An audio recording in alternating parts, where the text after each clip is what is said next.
샬롬. 이제 우리가 2주간 두일의 특별 새벽 기도를 하게 되는데 항상 위기가 한번 옵니다. 그때가 오늘 아니면 내일입니다. 오늘과 내일만 이기면 두일의 끝까지 승리할 줄 믿습니다. 우리 좌우에 있는 분들과 한 번만 인사 나누는데 고비를 잘 넘깁시다. 그러면서 한번 인사하겠습니다. 고비를 잘 넘기시기 바랍니다. 단잠의 유혹이 여러분들 자꾸 붙을 수 있습니다. 그 고비를 잘 넘기시기를 바랍니다. 제가 계속해서 요한복음을 통해서 두일의 특별 새벽 기도에 살펴보고 있는데, 저희가 살펴보고 있는 요한복음에는 몇 가지 특징이 있습니다. 그 중에 한 가지가 요한복음은 다른 복음서 마태, 마가, 누가복음에 없는 사건들이 많이 나옵니다. 어제 보았던 니고데모도 그렇고 가나의 혼인잔치도 그렇습니다. 뿐만 아니라 요한복음에는 한 가지 특징이 있는데, 영적인 복음서, 네 복음서 중에 가장 영적인 복음서가 요한복음이다 라고 알려져 있습니다. 그래서 요한복음을 가만 보게 되면 우리의 인생의 문제를 다루시는데, 겉으로 드러나는 그런 눈에 보이는 문제만 다루는 것이 아니라 우리 눈에 보이지 않는 내 안에 영혼 속에 감춰져 있는 죄, 영혼 속에 감춰져 있는 문제, 그런 것들을 다루면서 본질적인 해답을 우리에게 주님께서 던져주고 계십니다. 그래서 오늘 저희가 살펴볼 말씀, 베데스다 연못에서 있었던 한 사건을 다루고 있는데, 이 사건을 통하여서 네 자리를 들고 가라 라는 제목으로 함께 말씀을 살펴보도록 하겠습니다. 첫 번째, 절망의 끝에서 소망을 주시는 예수님이십니다. 우리 2절 말씀 한번 같이 읽겠습니다. 2절 시작.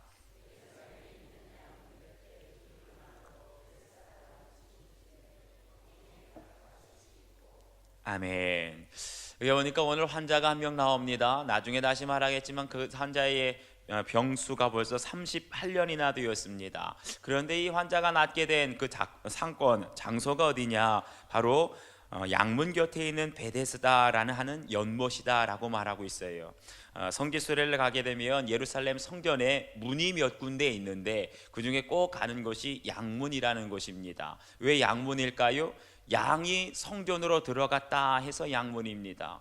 어메어메, 옛날에는 양들도 예배를 드렸나 생각할 수가 있는데, 왜 성전에 양들이 들어갔겠습니까? 예배 드리러 들어가긴 들어갔는데 제물로 드리러 들어간 거예요. 그래서 제물로 양을 가지고 성전에 들어가게 될 때 양들이 통과했던 문을 양문이라고 하는데, 지금도 성지순례를 가게 되면 그 양문으로 들어가서 오른쪽에 보면은 베데스다 연못이 있습니다. 한때는 그곳에 1m가 넘는 그런 깊은 연못이 있었다고 했는데, 지금 가보게 되면 물은 다 마르고 기둥만 있어요. 그런데 이 기둥이 무엇이냐? 옛날에 거기에 행각이 있었다는 증거, 2000년 전에 행각이 있었다는 증거로 옛날에는 지붕이 있었는데 지붕은 다 없어지고 기둥만 남아있고 물은 다 말라버린 상태로 있습니다. 그런데 이 베데스다 연못에 예수님 당시에 누가 모여 있었느냐? 많은 병자와 맹인, 다리 저는 사람, 혈기 많은 사람들이 모여 있었다는 거예요. 왜 이렇게 아프고 병들고 장애 있는 사람들이 모여 있었나 보니까 그곳에 한 가지 전설이 내려오고 있었다는 겁니다. 물이 동할 때가 있는데, 연못에 물이 동할 때가 있는데, 이 연못에 물이 동하는 건 무슨 증거라고요? 천사가 내려왔다는 증거입니다. 천사가 내려오게 되면 눈에 보이지는 않는데 저 물이 동하는 것은 천사가 내려온 거니까, 그때 어떤 사람이요? 가장 먼저 연못물에 들어간 사람은 어떻게 된다고요? 어떤 병이든지 낫게 된다. 그래서 이 전설만 믿고 어떻게든 사람들이 거기에 다 몰려 들어가기 위해 사람들이 있는데, 거기 누가 있었다고요? 38년 된, 38해 된 병자도 있었다는 거예요. 그런데 성경을 가만 보니까 무엇을 강조하고 있어요? 38년 동안 알았다는 사실을 강조하고 있습니다. 여러분 한번 생각해 보십시오. 38년 동안 병을 알았다는 것이 과연 무엇을 의미하겠습니까? 지금까지 살아오면서, 평생을 살아오면서 안 해본 것 없이 병을 고치기 위해서 별의별 거 다 했다는 그런 뜻 아니겠습니까? 제가 예전에 아는 집사님 중에 한 분이 아들이 장애가 있어요. 근데 그분하고 한참 동안 얘기를 많이 했었는데, 장애가 있는 자녀를 두신 분들에게 있어서 가장 어려운 점이 무엇이냐? 그러니까 그분이 그러더라고요. 사실은 우리 아이의 장애를 인정하기까지 15년이 걸렸습니다 그러시더라고요. 대부분 장애를 인정하지 못합니다. 그렇기 때문에 처음에는 이거를 고칠 수 있는 병으로 생각한다는 거예요. 그러니까 어떻게 돼요? 전국 사방팔방 유명한 병원이란 병원, 큰 병원이란 병원은 다 다녀보고 그래도 안 되니까 작은 병원, 심지어는 저기 땅끝 마을이래나 하여튼 저기 어디에 있는 지방에 있는 뭐 한의원도 가고 의원도 가고 안 가본 데가 없다는 거예요. 병원 가서 안 되니까 이제는 뭐 약으로 민간요법으로 한약도 하고 뜸도 하고 별의별 약을 뭐 산삼도 먹여보고 뭐 별의별 걸 다 했다는 거예요. 시간이 지나면 지날수록 빚더미에 얹었는데 그럼에도 불구하고 포기할 수 있어요 없어요? 절대 포기할 수 없다는 거예요. 약으로도 안 되고 의원으로 안 되는 게 이제는 완전 미신적인 방법으로 뭐 굿도 해봤다는 겁니다. 막 별의별 데 이상한 데도 다 가봤다는 거예요. 그러고 나서 이제 몸도 마음도 물질도 돌아온 것은 빈털털이 빚더미밖에 안 됐는데 그러고 나서 맨 마지막에 돌아온 것이 어디냐? 교회로 돌아왔다는 거예요. 할렐루야. 교회로 돌아오니까 그때서야 내 아이의 실체가 보이게 되고 받아들이게 되고 그러고 나서 하게 되니까 마음의 상처가 치유가 되어지고 할렐루야. 여기 생각해 보십시오. 38년 된 병자라는 뜻이 무엇이겠습니까? 이 사람은 뭐 안 해본 것 없이 별의별 거 다 했을 것입니다. 38년 동안 사람들의 힘에 의지해서 돌아다니고 가족들의 힘에 의해서 돌아다니고 전국 팔지를 다 돌아다니고 의원이란 의원은 다 만나봤는데 결국 못 고쳤다는 건 아닙니까? 남아난 건 뭐예요? 빚더미밖에 없고 거짓 시대밖에 안 되었고 가족 친구들 다 떠나가게 되고 그러는 세월 동안 남아있는 것은 내 마음의 병과 더 큰 상처만 남지 않았겠습니까? 한마디로 이 사람의 인생에 이제 소망은 끊어질 대로 끊어진 자포자기 직전에 있었던 그런 순간이었습니다. 그때 누구를 만나게 됩니까? 우리 6절 말씀 함께 읽겠습니다. 6절 시작.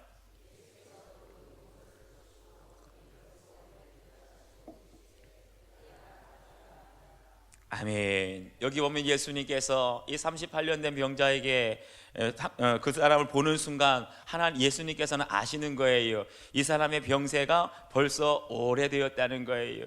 겉으로 드러나는 병만 오래된 것이 아니라 예수님은 어떤 분이십니까? 우리 속을 들여다보시는 분이신 줄 믿습니다. 겉으로 드러나는 병과 상처만 있는 것이 아니라 마음의 상한 마음과 또 찢겨진 마음과 절망감, 영적인 곤고함까지도 다 들여다보신 거예요. 그러면서 예수님께서 그 사람에게 묻습니다. 네가 낫고자 하느냐? 할렐루야. 사랑하는 여러분, 오늘 예수님께서 이 시간에 저와 여러분에게 오셔서 네가 낫고자 하느냐? 이 음성이 들려지기를 주의 이름으로 축원합니다. 그런데 예수님께서 이 질문하실 때 이거 당연한 질문 아닙니까? 아니 병자들 중에 아픈 사람 중에 낫고자 하는 마음이 없는 사람이 어디 있어요? 그럼에도 불구하고 예수님께서 확인하시는 이유가 있습니다. 진정 그 마음속에 겉으로 드러난 문제뿐만 아니라 내 영적으로 내 마음의 중심으로 정말 낫고자 하는 열망, 간절함이 있느냐 이걸 확인하시는 거예요. 왜 그렇습니까? 예전에 신문을 보니까요 한강에서 자살하려고 뛰어내렸는데 그 사람을 어렵게 살려냈어요. 목숨 걸고 살려냈습니다. 그랬더니 대번에 정신 차리면서 하는 얘기가 자기를 살려낸 생명의 은혜를 붙잡고 막 원망을 하는 거예요. 나는 더 이상 살고 싶지 않아서 뛰어내렸는데 왜 나를 살려냈냐고. 여러분 아무리 멀쩡한 사람도요 살고자 하는 의지가 없는 사람은요 낫고자 하는 의지가 없는 사람은 의사도 못 고칩니다. 그런데 아무리 죽을 병에 걸려있고 아무리 큰 수술 무서운 수술을 한 사람이라 할지라도요 살고자 하는 의지가 낫고자 하는 의지가 있으면 똑같은 수술 받은 사람은 더 빨리 낫습니다. 의사들도 놀랍니다. 어떤 사람은 식물인간으로 몇 년 동안 오랫동안 누워 있었는데도 불구하고 그 마음속에 낫고자 하는 의지가 있는 나는 살아야 되겠다는 의지가 있는 사람은요 반드시 살아나게 될 줄 믿습니다. 신앙생활도 마찬가지 아닙니까?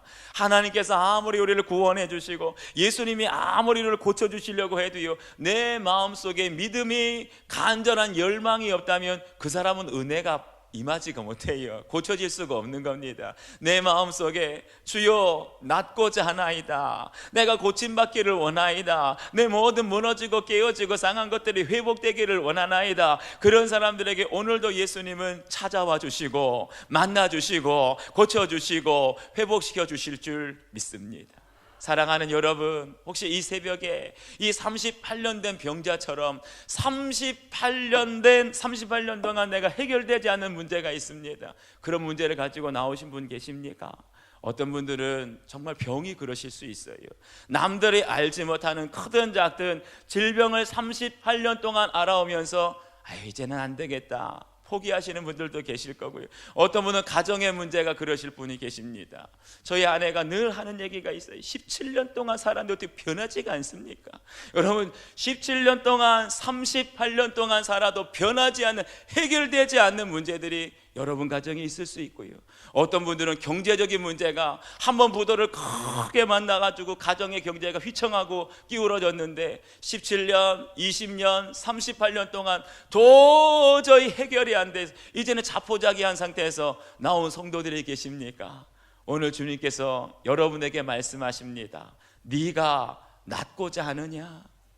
회복되기를 원하십니까? 그렇다면 38년 동안 꿈쩍도 안 하고 도저히 해결될 기미가 보이지 않는 그 문제가 오늘 이 새벽에 주님의 말씀으로 주님의 만지시는 그 손길로 인하여 회복되는 역사가 나타나기를 주의 이름으로 축원합니다. 우리 예수님은 우리의 인생의 소망이 다 사라져 이제 마지막 남은 불꽃까지 꺼져가는 그 순간에 우리를 찾아와 주셔서 다시 소망의 빛을 비춰주시는, 밝혀주시는 분이신 줄 믿습니다.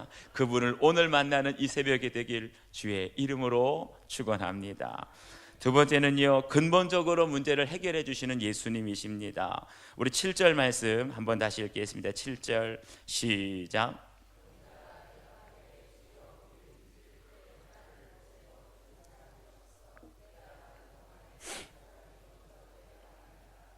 아멘. 여기 보면 당시 베데스다 연못의 분위기가 어떤가 두 가지를 우리가 알 수 있어요. 첫 번째는 가끔 연못에 물이 동할 때가 있다는 거예요, 없다는 거예요? 있다는 거예요. 아니, 바람 불 때 동하지 않겠습니까? 바람 불 때 동하는데 그때 그걸 뭐라고 해석했다고요? 그것을 천사가 내려오는 것 사람들이 오해했다는 거예요. 그런데 물이 동할 때가 있는데 그럴 때마다 어떻게 됩니까? 거기에 있는 걷지 못하는 사람, 다리 저는 사람, 손 마른 사람, 이런 앞 못 보는 사람들인데 서로 들어가려고 앞다투며 들어갔다는 거예요. 보십시오. 베데스다 연못, 베데스다라는 뜻이 무슨 뜻인지 아십니까? 자비의 집, 긍휼의 집이라는 뜻이에요. 자비라는 것이 뭐고 긍휼이라는 것이 무엇입니까? 내 문제가 아무리 커도 양보하는 것 아니에요? 나보다 더 아프고 힘든 사람에게 먼저 가라고 양보하는 것 아니에요? 그것이 베데스다, 자비의 집인데 오늘 베데스다를 보니까 그런 자비가 없습니다. 서로 자기가 살겠다고, 내가 먼저 고침받겠다고, 죽어라고 먼저 밀치면서 들어가는 것, 세상하고 똑같은 것이 바로 베데스다였습니다. 그런데 보세요, 예수님께서 38년 된 병자를 보면서 그 사람에게 뭐라고 물어봤다고요? 네가 낫고자 하느냐? 그러면 여러분들 뭐라고 대답하시겠습니까? 주님, 제가 낫기를 원합니다. 이러면 얼마나 좋겠어요. 그런데 오늘 말씀을 보니까 38년 된 병자는 아직 예수님이 어떤 분이신지 몰라요. 예수님에게 대답하기를 마치 그 말을 해석하면 이렇습니다. 연못에 물이 동할 때 다른 사람보다 저를 먼저 물에 넣어 주십시오. 이게 뭐예요? 이게 예수님은 지금 모든 병을 고치실 수 있고 예수님은 모든 인생의 문제를 해결해 주실 수 있는데 그거 안 보이는 거예요. 예수님이 하나님의 아들, 전능하신 하나님의 아들이신 줄도 모르고 그냥 예수님 얼굴 보니까 착한 이웃집 아저씨처럼 보이는 겁니다. 그러니까 당신은 젊고 힘이 있으니까 나를 남들보다 먼저 연못에 넣어 주십시오. 보십시오. 이 사람은 자신의 병낫기를 구하는 것도 아니고 지금까지 다른 사람들이 전해준 전설 아닙니까? 전설. 확인되지도 않았어요. 실제로 나았는지 안 나았는지도 모르는데 많은 사람들이 말하기를 물이 동할 때 먼저 들어가면 낳는다 카더라. 이 카더라 소문 아닙니까? 환상 속에 살아간 거예요. 전설만 믿고 살아온 거예요. 그런데 실제로 낳는지도 모르고 예수님께서 낫고자 하느냐 물어보실 때 자신의 인생의 문제가 해결되기를 바라는 것이 아니라 전설 속에서 먼저 저 연못에 내가 남들보다 먼저 들어가기를 원합니다. 나를 거기에다가 넣어주세요. 이 모습을 가만 보니까 누구의 모습하고 똑같습니까? 꼭 우리의 모습하고 똑같지 않습니까? 사실은 현대인들도 믿음으로 살아가는 것 같고 지혜로 살아가는 것 같지만 사실은 우리도 환상 속에 살아가고 있어요. 그 환상이 무엇입니까? 애들한테 항상 공부 잘해라. 공부 잘하면 행복해진다. 공부 잘해서 인류대학 가면 너 행복해지고, 인류대학 가서 대그룹에 취직하면 너 행복해지고, 너 대그룹에 취직해서 돈 많이 벌면 행복해진다. 이거 환상 아닙니까? 저도 사실은 그랬어요. 저도 지금까지 공부 잘하면 행복해지는 줄 알고요, 돈 많이 벌면 행복해지는 줄 알았는데 제가 가만 보니까요, 가끔가다 우리 뉴스에 자살하는 청소년 나오지 않습니까? 누가 자살하는 줄 아세요? 통계를 보면은요, 죄송하지만 공부 못하는 사람은요 자살 잘 안 해요. 꼭 보면 전교에 1, 2등 하는 애가 1등 떨어지면 자살합니다. 공부 잘하는 것이 행복한 것이 아니, 대그룹에 취직하면 여러분 행복하다고요? 물론 저는 대그룹에 취직해 본 적은 없지만 누가 그러시더라고요. 대그룹에 다니니까 딱 5년 일반 사원일 때만 행복하대요. 연봉 많이 받으니까. 그런데 직급을 받으면 받을수록 실적이 나와야 되니까 스트레스 때문에 살지를 못한다는 거예요. 우리는 환상 속에 살아가고 있지만 그 환상이 진실인지 아닌지도 모르고 공부 잘하게 해주세요, 돈 많이 벌면 행복해질 줄 알지만 여러분 그렇지 않습니다. 그런데 주님은 어떻습니까? 이런 환상을 가지고 헛된 꿈을 쫓아 살아가는 이 38년 된 병자에게, 저희들에게 오늘 말씀해 주세요. 우리 8절 말씀 한번 읽겠습니다. 8절 시작.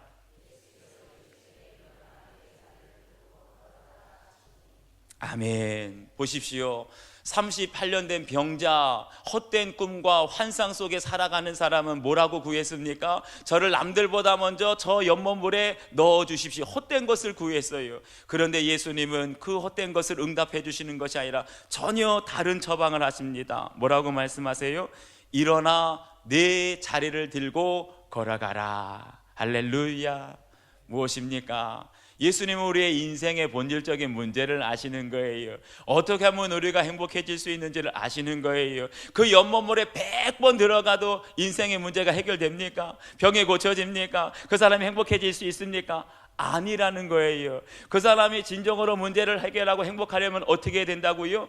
일어나 내 자리를 들고 걸어가라. 할렐루야. 언제 행복해질 수 있습니까? 자리를 들고 걸어갈 때 이 사람의 문제가 해결된다는 거예요. 자리가 무엇입니까? 자리만 있으면 이 사람은 구걸할 수 있었어요. 자리만 있으면 먹고 사는 문제가 해결될 수 있었어요. 적어도 장애는 있지만 일어나 걸을 수는 없지만 자리에 앉아 있으면 뭐가 해결돼요? 먹고 사는 문제가 다 해결되는 거예요. 설사 예수님께서 일어나 걸어간다 할지라도 뭐가 있으면은요, 자리에 앉아 있으면 자꾸만 과거로 돌아갈 수밖에 없는 겁니다.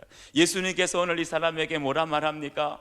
네 자리를 들고 일어나 걸어가라. 이건 뭐예요? 네 과거에 매여 있었던 모든 것들 청산하라는 거예요. 네가 자리에 앉아 있고는, 자리를 의지해 가지고는 절대로 예수 그리스도 안에 새로운 삶을 살아갈 수 없다. 내 인생에 소망이 없다는 거예요. 과거를 끊어버리고 네 자리를 들고 걸어갈 때 거기에 진정한 새 출발이 있고, 거기에 진정한 소망이 있고, 거기에 예수님의, 하나님의 축복이 있는 줄 믿습니다. 사랑하는 여러분, 나는 죽고 예수로 사는 삶이 무엇입니까? 그건 다른 것 아니에요. 자리를 들고 일어나 걸어가는 거예요.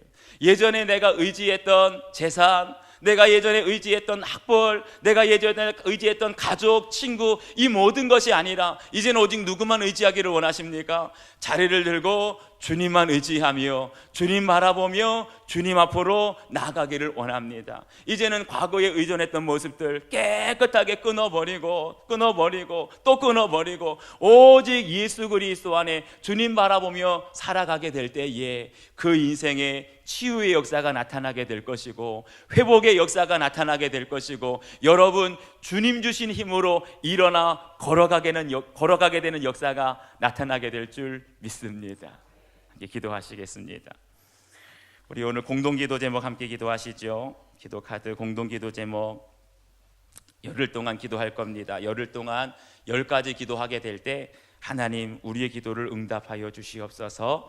우리 공동기도 제목 함께 기도하겠습니다. 시작. 세계 곳곳에서 복음을 전하는 선교사들과 가족들을 지켜 주옵소서. 4월 남북 정상회담, 5월 북미 정상회담이 성공적으로 이루어지게 하옵소서. 한반도의 갈등이 그치고 평화가 정착되며 평화 통일을 앞당겨 주옵소서. 원로 목사님, 담임 목사님, 교육자들에게 성령 충만과 건강을 주옵소서. 교회 재직들이 성령 충만하여 충성된 일꾼들이 되게 하옵소서. 각종 질병으로 고통당하는 성도들을 고쳐 주옵소서. 성경 천독 운동과 기도 1000번째 운동으로 영적 부흥이 일어나게 하옵소서. 가정의 아픔을 치유하여 주시고 가정 부흥이 일어나게 하옵소서. 다음 세대들이 말씀으로 변화되어 영적으로 부흥하게 하옵소서. 사순절 금식 헌금을 통해 죽어가는 한 생명을 살리게 하옵소서. 예수님의 이름으로 기도합니다. 아멘. 연이어 기도합니다. 아버지 하나님, 오늘 새벽에도 베데스다 연못에 있었던 하나님 한석관을 통하여서 우리에게 말씀하여 주시니 감사합니다. 네가 낫고자 하느냐? 38년 동안, 아니 그보다 더 오랜 세월 동안 이제 우리도 포기하며 살아가는 그 모든 문제와 질병 속에 네가 낫고자 하느냐? 오늘 주님 말씀하여 주실 때에 우리 믿음의 고백으로 주님 앞에 말씀하기를 원합니다. 주님, 내가 낫기를 원합니다. 주님, 내가 일어나 걷기를 원합니다. 주님, 내 자리를 들고 과거를 청산하고 주님 앞에 새롭게 살아가기를 원합니다. 오늘 베데스다 연못의 은혜를 우리에게 나리워 주시옵소서. 나의 병을 고쳐주시고 나의 가정을 치유하여 주시고 우리의 인생의 문제들을 주님 해결하여 주시어서 오직 주님 주시는 은혜 안에서, 능력 안에서 오늘도 일어나 걸어갈 수 있도록 도와주시옵소서. 모든 것 주님만 의지하며 예수 그리스도의 이름 받들어 기도하옵나이다. 아멘. 하늘에 계신 우리 아버지, 아버지의 이름을 거룩하게 하시며 아버지의 나라가 오게 하시며 아버지의 뜻이 하늘에서와 같이 땅에서도 이루어지게 하소서. 오늘 우리에게 일용할 양식을 주시고 우리가 우리에게 잘못한 사람을 용서하여 준 것 같이 우리 죄를 용서하여 주시고 우리를 시험에 빠지지 않게 하시고 악에서 구하소서. 나라와 권능과 영광이 영원히 아버지의 것입니다. 아멘.